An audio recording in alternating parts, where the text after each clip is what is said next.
Namo tassa bhagavato arahato samma sambuddhassa. Namo tassa bhagavato arahato samma sambuddhassa. Namo tassa bhagavato arahato samma sambuddhassa.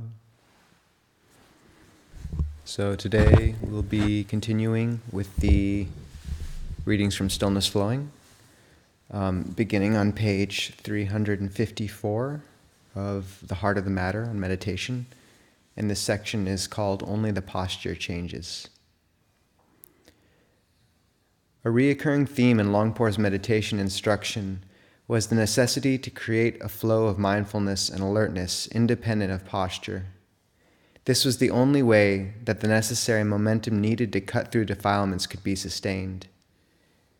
Quote, meditation isn't tied to standing or walking or sitting or lying down. As we can't live completely motionless and inactive, we have to incorporate all these four postures into our practice. And the guiding principle to be relied on in each of them is the generation of wisdom and rightness. Rightness means right view, and is another word for wisdom. Wisdom can arise at any time, in any one of the four postures.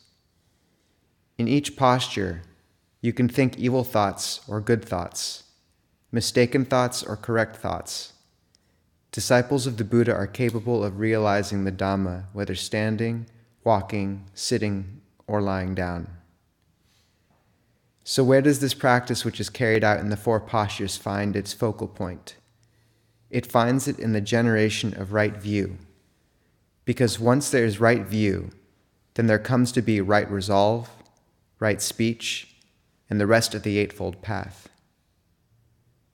Thus, it would be better to change our way of speaking. Instead of saying that we come out of samadhi, we should merely say that we change our posture. Samadhi means stability of mind. When you emerge from samadhi, then maintain that ability in your mindfulness. Maintain that stability in your mindfulness and alertness, in your object, in your actions, all of the time. It's incorrect to think that at the end of a meditation session you've finished work. Put forth a constant effort. It is through maintaining a constancy of effort in your work, in your actions, and in your mindfulness and alertness that your meditation will develop. End quote. The obstacles that arise during meditation practice change and evolve. The overall tendency is for the obstacles to become more subtle as the practice progresses. But meditators who forgot Longpor's constant injunction to take nothing for granted could be blindsided by the unexpected reappearance of coarse defilements that they had assumed were behind them. One common mistake was to attach to goodness. This could manifest as irritation with the shortcomings of others, or else an exaggerated protectiveness of their peace of mind. Longpor analyzed the fault. You're afraid that the mind will become defiled, afraid that your samadhi will be destroyed. You feel a strong devotion to the practice, are strongly protective of it. You are very diligent and put forth a lot of effort. When a sense object impinges, then you're caught out and terrified by it. End quote. Longpor reassured his disciples that this was a temporary stage that meditators pass through when there was an imbalance in the practice. It would fade if they recognized that a certain amount of non-peaceful elements in a meditator's life were, in fact, the raw material for the work of wisdom. Psychic powers. On many occasions, the Buddha enumerated the various supernormal powers that were possible, but not inevitable, byproducts of deep meditation, and the fact that they are essentially mundane. Their attainment bears no direct causal link to liberation. Of the two great disciples, Venerable Mahamoggallana was acknowledged as foremost among all the monks who possessed psychic powers, while Venerable Sariputta was never known to exhibit any at all. Although the Buddha praised arahants who possess such powers, for having realized all that the human mind is capable of. He emphasized that such power should never be made a goal of practice. Psychic powers such as telepathy may be of some use in teaching the Dhamma, but on the path to liberation, they are at best tangential and at worst obstacles to the realization of truth. There have always been a certain number of monks in the Thai forest tradition who have possessed psychic powers, although few have been willing to demonstrate or even speak about them. Indeed, the discipline only permits monks to reveal such abilities to fellow monks.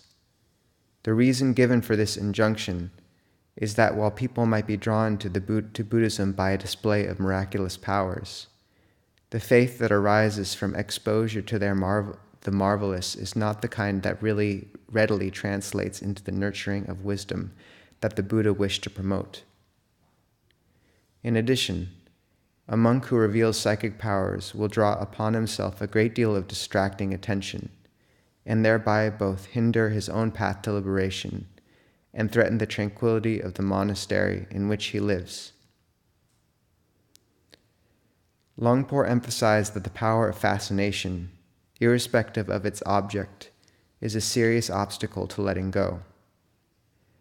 Fascination with psychic phenomena, an unusual ability, binds the mind to samsara every bit as tightly as fascination with coarse sensual pleasures. The acquiring of psychic powers tends to lead to an overestimation of spiritual attainments and a lack of urgency in pushing on further to realize true liberation.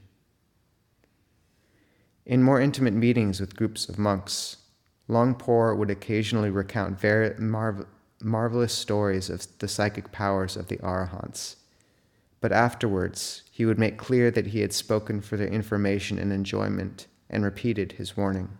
Quote, "Don't pursue them. Don't take any interest in them." End quote. On one occasion, during a conversation with a senior Sri Lankan monk, the talk turned to the subject of psychic powers. Longpo was asked whether people in Thailand were interested in such matters. Quote, "There are people who would like to acquire psychic powers, but myself, I feel that the kind of practice is not in agreement with the Buddha's teachings. The Buddha taught us to abandon every kind of greed, aversion, and delusion. Those people's practice leads to the growth of those things." End quote. The crust of lucid calm. The word nimitta is usually rendered in Buddhist texts as sign.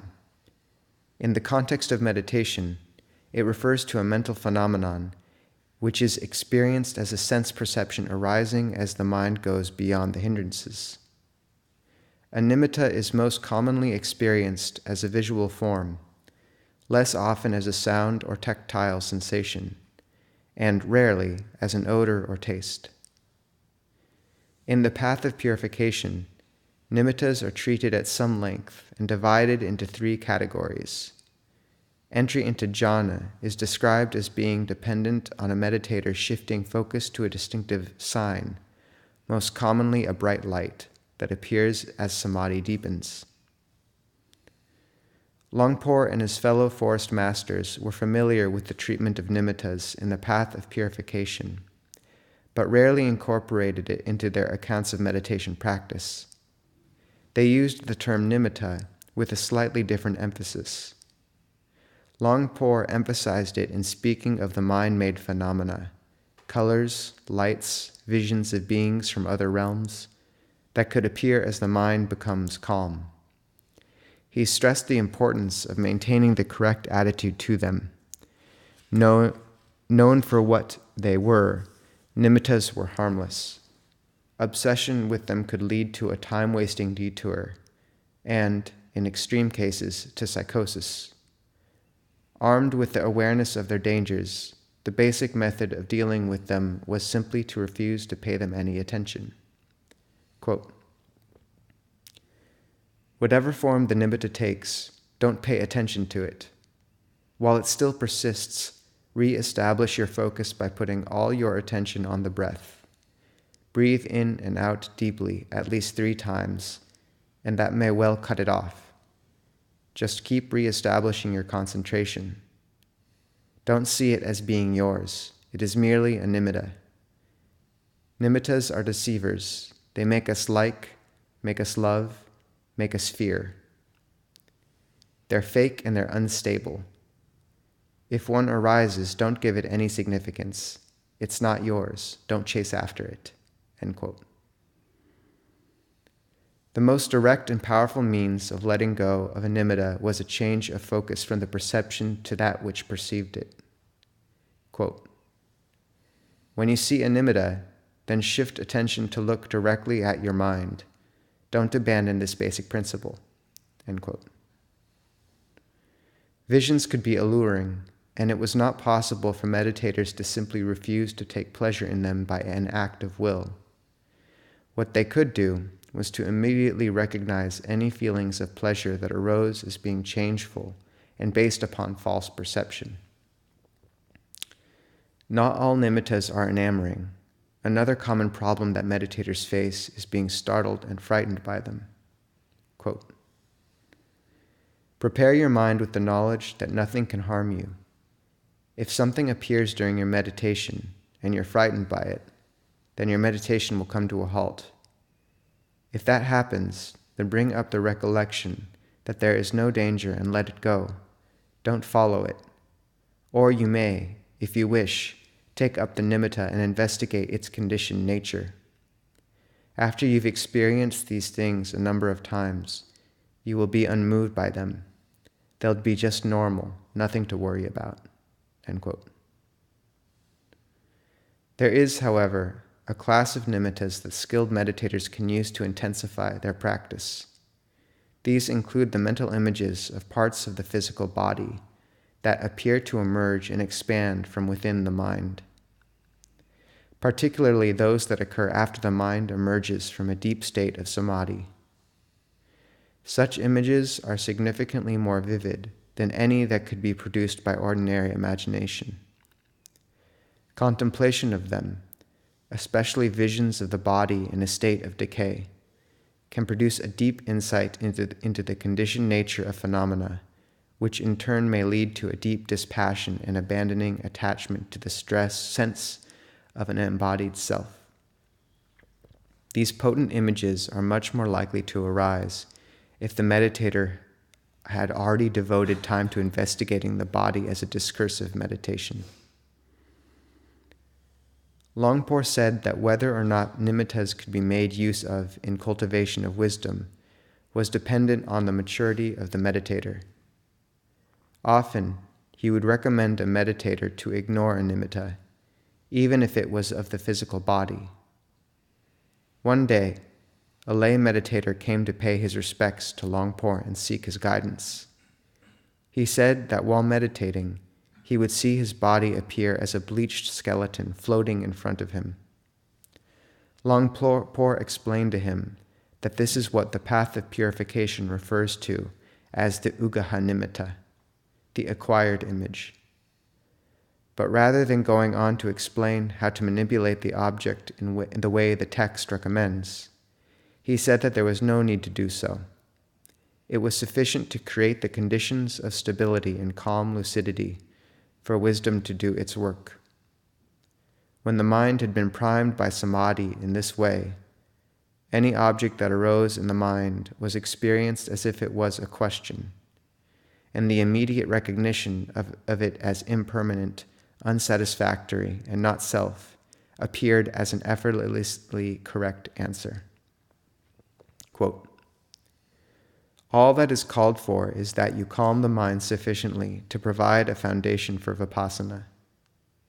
When wisdom has arisen, then as soon as anything occurs in your mind, you are able to deal with it. There is a solution to every problem. You become aware of the problem and its resolution simultaneously, and the problem ends. The knowing is important. If a problem arises without a solution, then you're in trouble. You're not keeping up with what's happening, so you don't have to do a lot of thinking about it. The solution arises in the present moment simultaneously with the problem, even about things that you've never thought about or considered before, without you having to hunt around here and there looking for an answer." End quote. He returned to the point that he would make repeatedly with reference to nimittas. Having fully acknowledged the object with equanimity, then turn attention away from the object known to the knowing itself. By doing so, the object would dissolve. Quote, "Don't run after externals, because if you do, then the image will just keep on expanding. Before you know it, the skeleton will have changed into a pig, and then the pig will become a dog, the dog a horse, the horse an elephant, and then they'll all get up and chase each other about. Be aware that you perceive is a nimitta, the crust of the lucid calm." Calm and insight, samadhi.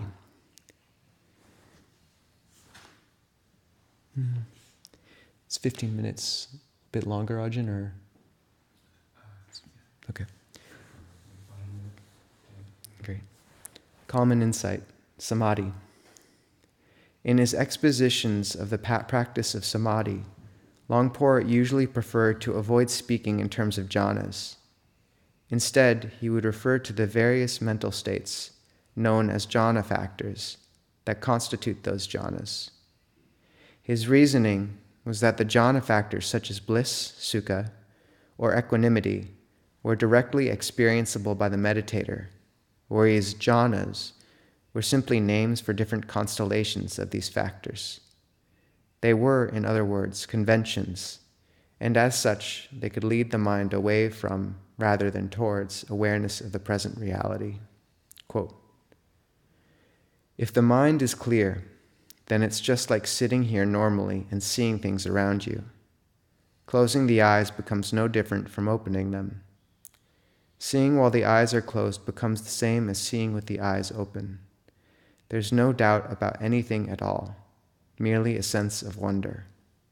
How can these things be possible? It's unbelievable, but they are. There will be sustained appreciation, vichara, arising spontaneously in conjunction with rapture, happiness, a fullness of heart, and lucid calm. Subsequently, the mind will become even more refined and will be able to discard the meditation object. Now, vitaka, the lifting of the mind onto the object, will be absent, and so will vichara. We say the mind discards vitaka and vichara. Actually, it's not so much that they are discarded.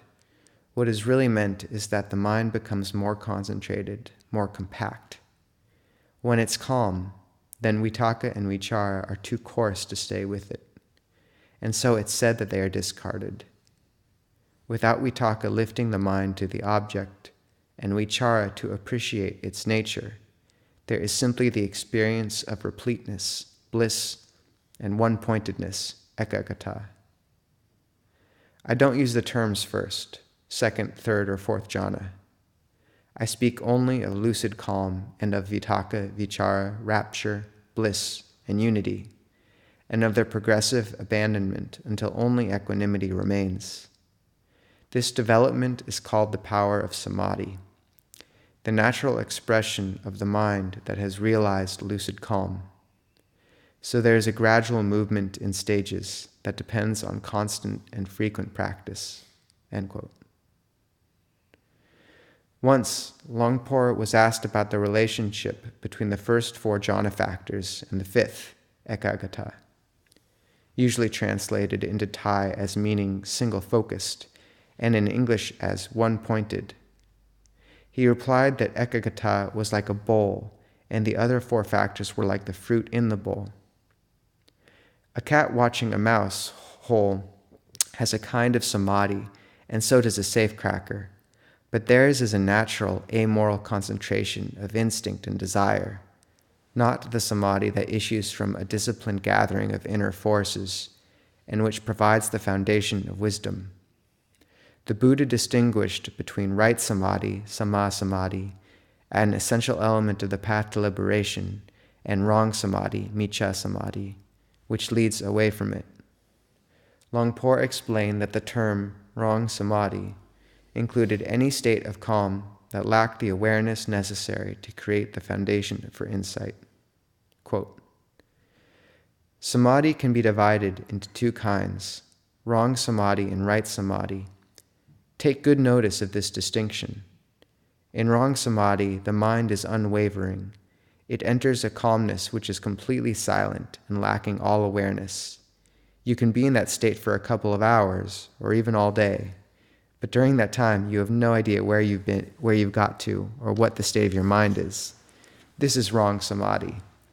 It's like a knife that you've sharpened well and then just put away without using. You gain no benefit from it. It is a diluted calm and lacks alertness.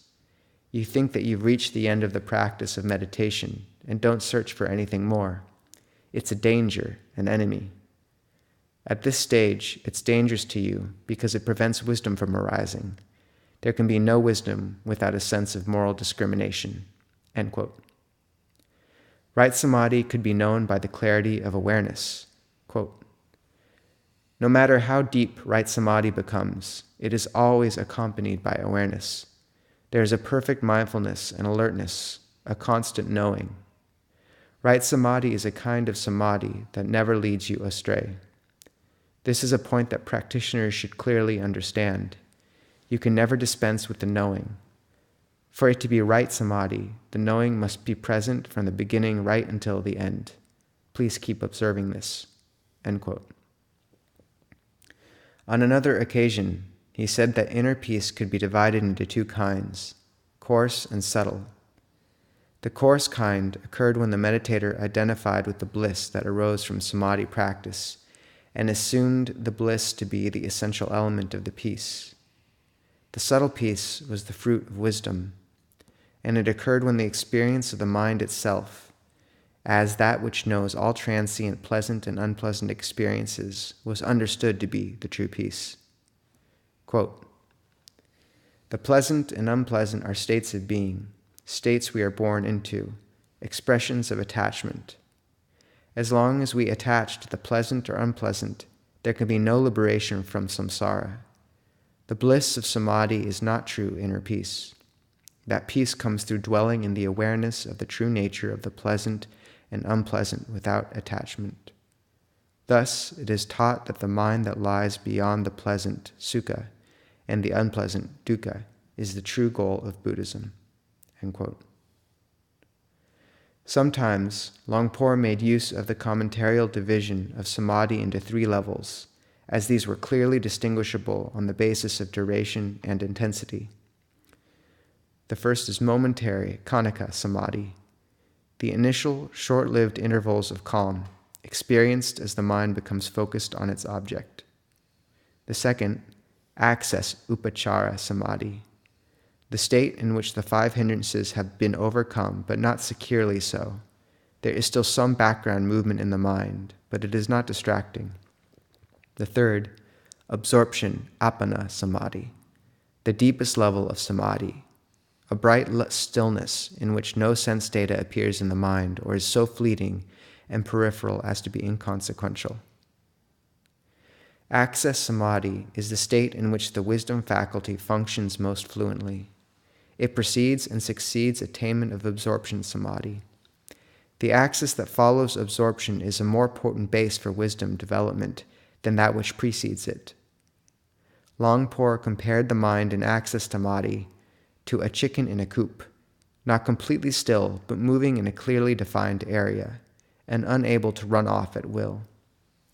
On other occasions, he said it is as if the mind is enclosed within a glass dome.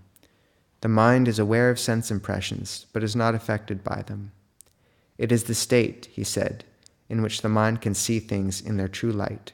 Quote, having abided in the state of complete lucid calm for a sufficient time, the mind withdraws from it to contemplate the nature of external conditions in order to give rise to wisdom. End quote. I'm sure we asked this question some years ago, but what is the Thai that Ajahn Jayasaro is translating as lucid calm? I can only guess.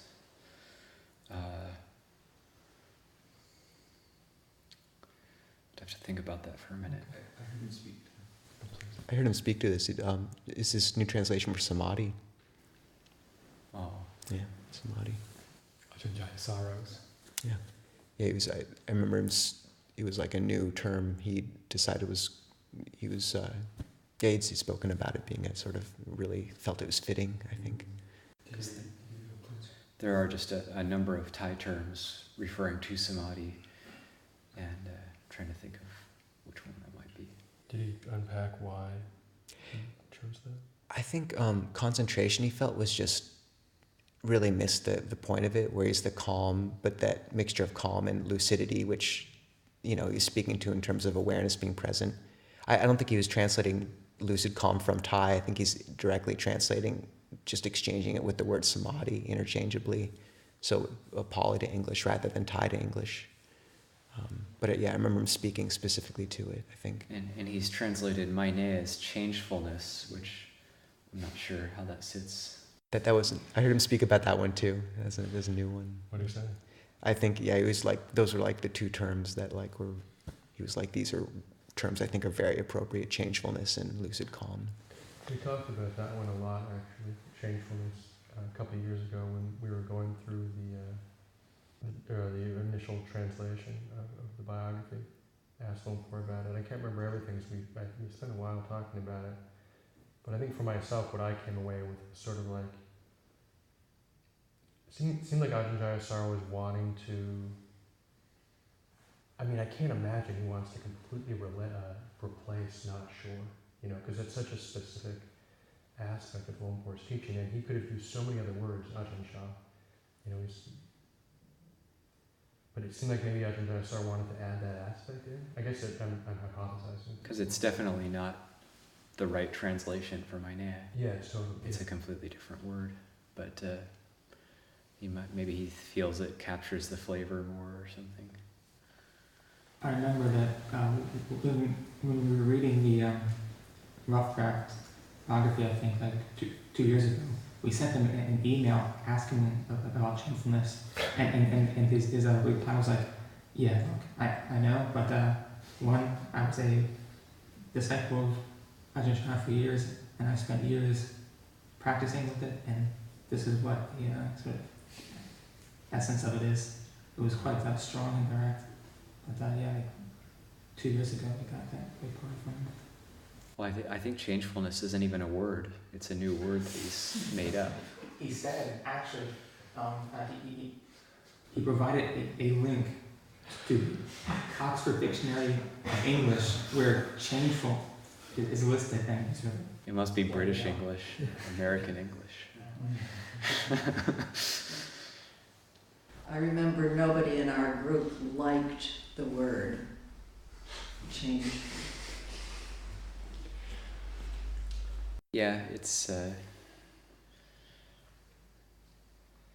you win some, you lose some. The real thing is to watch what it does in meditation, rather than trying to think about it. Is if you use that in meditation, what happens, versus not sure. Yeah, it has a slightly different flavor. I did like it because even though meine like literally translates as not sure, in Thai it seems to be used more broadly, like meine, but like. It's like, because they do say changeful as well, like Ajahn Chah uses meine, which is not sure, and then he says mai tian, which means not permanent, and then they say, man plian playing means it changes.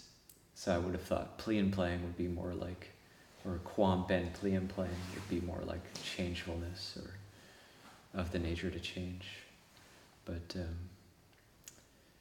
he's maybe trying to capture something that some other angle.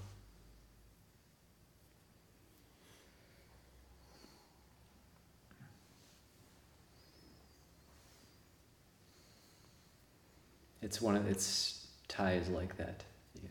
It's hard to translate in English. Like the word "su" is hard to translate. If you look in a dictionary, it'll mean fight. But like Lumpur Bayan is giving a talk where he's listening to birds, and he's saying, "Oh, the birds are so beautiful." He's like, "Manut su mai dai," which means like people can't fight with birds, but obviously that's not what he's saying. What he's saying is there's just no comparison. Yeah. They're so much more beautiful. Almost like can't beat it. Yeah, can't beat it. Yeah. Can't beat it. So I think this is one of those things, kind of like that.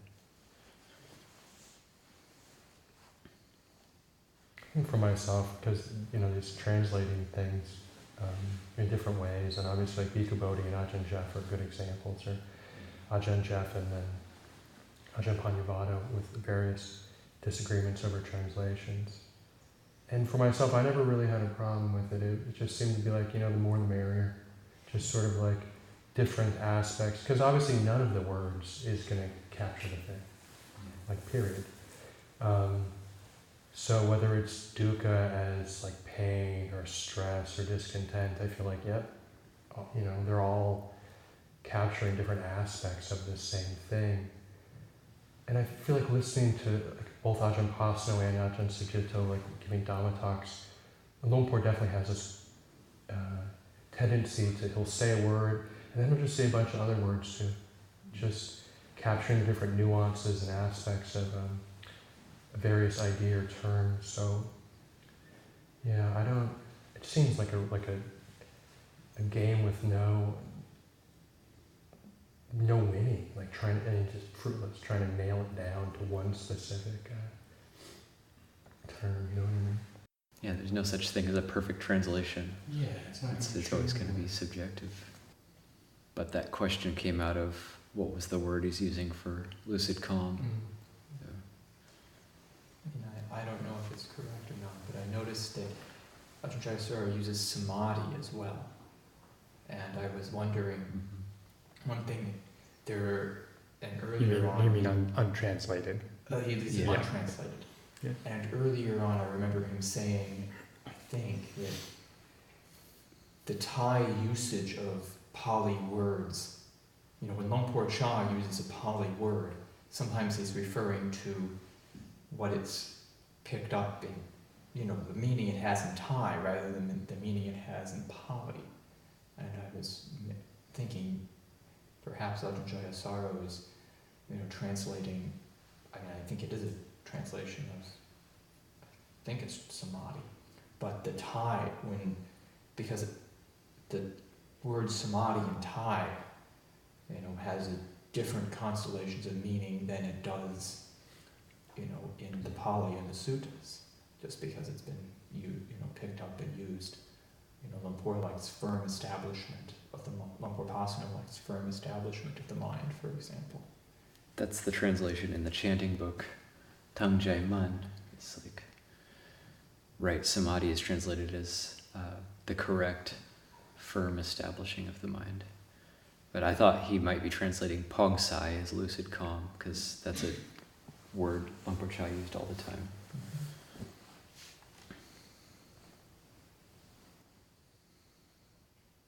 I think it's in the beginning of Stillness Flowing, where Ajahn Jayasaro talks about, like, just as a whole, the Kuba Ajahns,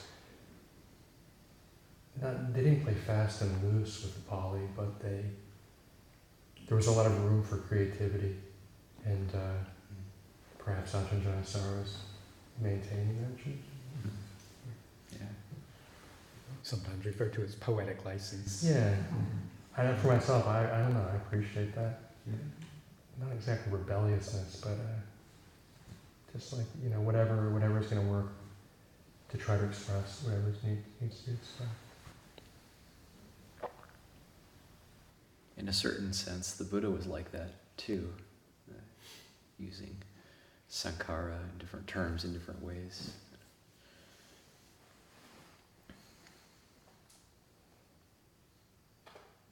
Is either samadhi or lucid calm in the glossary for Stillness Flowing?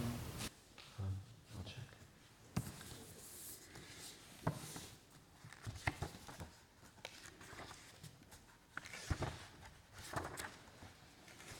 If you look up samadhi and it says lucid calm, then that answers the question.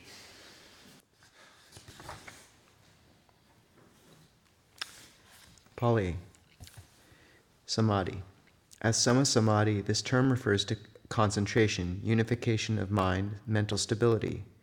As the title of the second of the 3 trainings, Samadhi is an umbrella term covering the whole realm of effort for the purpose of abandoning the wholesome and cultivating the wholesome.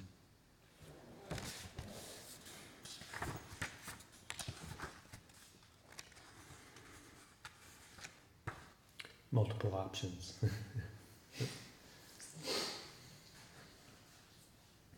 It's one of the best ones I've heard. I mean, concentration is just such a terrible, terrible translation, and it's plagued Buddhism for a century. You know, like what do you... Because it's pretty much been institutionalized. Yeah, I mean, and that's to break out of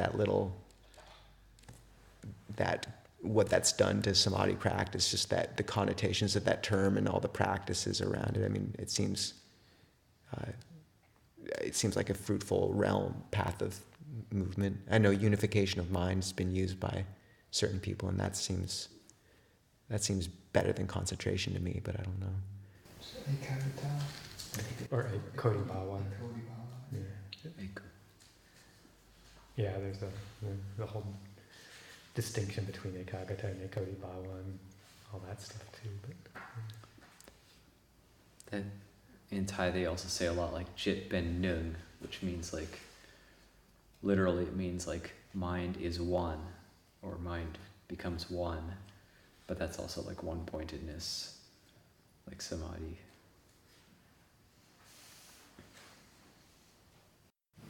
May I ask how Bhikkhu Bodhi is doing after his brain surgery? I didn't know he I had wasn't brain aware surgery. that Bhikkhu Bodhi had brain surgery. We think of Ajahn Pavaro? Yeah, I think that there was some... This discussion came up a short time ago, and there was some discussion that maybe that was confused with another person. Ajahn Pavaro. Yeah.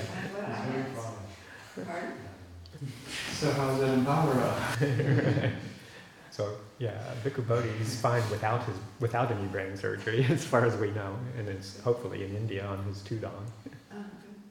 Yes, I did hear about Ajahn Pavaro, who was here at one point. He's doing okay? I think he's. The last I heard is that he's relatively stable, but still having problems, and they're keeping him under close observation and hoping that it will correct itself. This collection of fluid will correct itself more naturally, so they're not doing any kind of more procedures right at this moment, but kind of keeping tabs. Is he in the hospital? I think he's been released, but he's staying in Bangkok, close by, and checking in frequently with the doctors. Still having some mental issues, memory, kind of little spotty kinds of problems, but just enough to keep a close eye on things.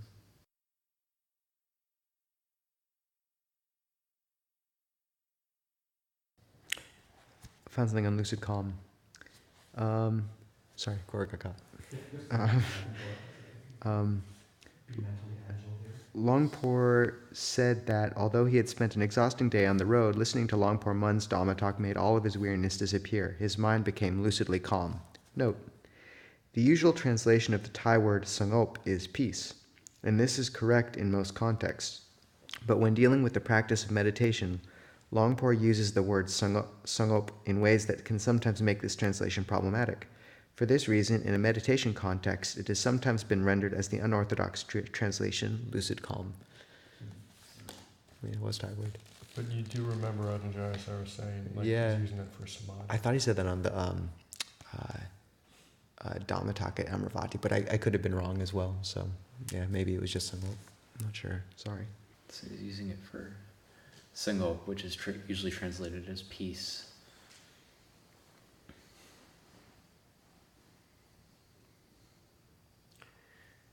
Okay, so let's go do some peace, unification, lucid calm, whatever it is. Sounds good to me. Changefulness.